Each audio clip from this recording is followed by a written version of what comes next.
pode se assentar, amém? Glorificado ao teu nome. Eu gostaria de já pedir desculpa aos irmãos, porque como eu fui pega desprevenida e também meu ministério está começando agora, então eu ainda não estou na essência da sabedoria do Senhor, mas o Espírito Santo vai falar, eu creio. Essa palavra nos diz, fala acerca de como os maridos devem ser com as suas esposas e dá um referencial de Jesus com a sua igreja, do Cristo com a sua amada. E o muito interessante dessa palavra é que na minha casa, o Espírito Santo começou a falar sobre essa palavra, mas eu não tinha entendimento que seria para hoje. Eu não tive o discernimento naquela hora, porque eu saí da minha casa. E na semana passada, uma irmã disse aqui que cada vez que nós viéssemos aqui, era necessário que nós saíssemos com um propósito. E eu virei para Deus e falei, Senhor, o que eu vou pedir de Ti, Pai? Porque eu tenho me encontrado em situação estranha dentro do meu interior. Mas eu falei, Deus, eu quero lá para conhecer mais a Ti. Eu quero prosseguir em Te conhecer. Eu quero lá, Senhor, porque eu quero aprender mais da Tua palavra. E não sabendo eu que o Senhor tinha isso para mim. E o que eu aprendo do Senhor aqui, igreja, que Jesus está às portas. Jesus já está fazendo assim para nós, ó. A porta já está se batendo. E como está a noiva de Jesus? Como está essa igreja gloriosa que Jesus vai vir buscar? Sabe o que o Espírito Santo foi trazendo ao meu coração? Existem coisas na nossa vida.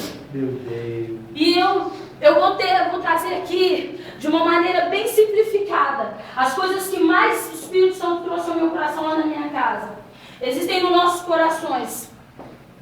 Eu não vou dizer que existe ali no coração, querido. Entenda o que eu quero dizer. Que às vezes circunstâncias do nosso dia a dia, às vezes um vizinho, às vezes um parente, às vezes aquele colega do trabalho, às vezes o filho, o marido, a esposa, às vezes o nosso pai e a nossa mãe, eles nos lançam palavras, eles nos lançam olhares, eles nos lançam maldições e aquilo vai crescendo e nós às vezes não sabemos rejeitar essa palavra de derrota, essa palavra de maldição, essa palavra de ofensa. E às vezes não fica só nas palavras.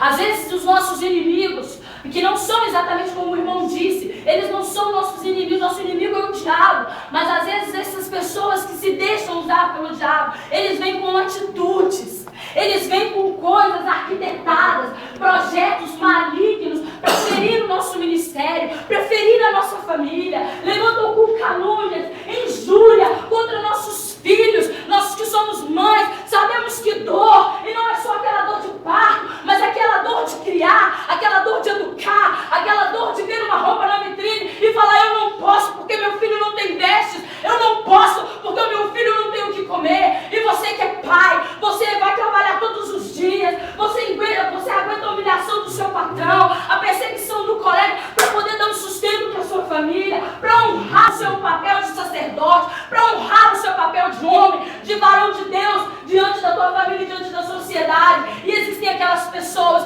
que se levantam contra nós, que se levantam contra os nossos ministérios. E cada vez que essas pessoas levantam uma pedra, e cada vez que uma pedra é atirada em nós, vem uma ferida. E cada vez que vem essa ferida, queridos e queridas, começam a sair sangue, começa a haver dor. E eu quero que você entenda que a noiva que Jesus vai buscar, ela não tem defeito, ela não tem mancha, ela não tem essa cicatriz, ela está perfeita, ela está lavada, sarada e imaculada. Glória! E nessa noite, o Espírito Santo brada no meu coração que não é tempo mais. O Espírito Santo tem falado muito isso na minha vida. Não é tempo mais de olhar para o irmão que nos persegue. É tempo de olharmos para a cruz. É tempo de olharmos para Jesus. É tempo de olharmos para o alto. Porque é do alto que vem o nosso socorro. É do alto que Jesus vem para buscar a sua igreja. É do alto que vem a salvação. É do alto que vem o alívio. E nós não olhamos para o alto. Nós olhamos para baixo. Olhamos para o pé do nosso irmão para ele cuidar o pé dele. Olhamos para o pé do nosso irmão para pisar no pé dele. Eu lembro que quando eu era criança, quando nós comprávamos um tênis, um sapato, tinha aquela velha brincadeirinha, principalmente quando o tênis é branco, de ir lá e falar assim, eu vou te batizar. E hoje nós pegamos isso da infância e trazemos para o dia atual e vamos batizar aquele irmão. Em vez de batizarmos a ele com amor, em vez de batizarmos a ele com a amizade,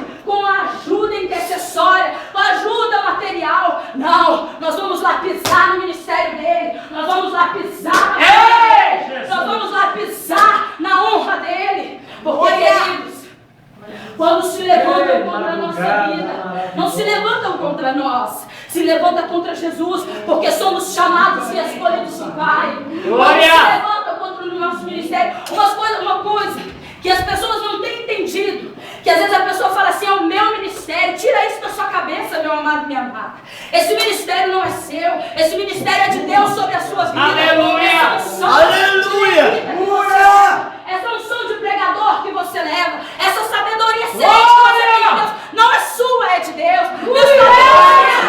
Deus está apenas te colocando ali como um canal na vida da irmã que está necessitando ouvir uma palavra. Deus apenas te tocou naquele. Eu vejo os levitas como um verdadeiro canal da adoração do Pai da igreja. E quando o Espírito Santo de Deus coloca no seu coração levita, coloca no coração das outras levitas que aqui estão, aquela música de adoração, não pense em você que é porque você é bonitinha, magrinha, não pense em você porque o seu clichê é foda. Não, é porque o Espírito Santo tem uma necessidade de falar. O Espírito Santo tem uma necessidade de falar com aqueles. Por isso ele brotou no seu coração.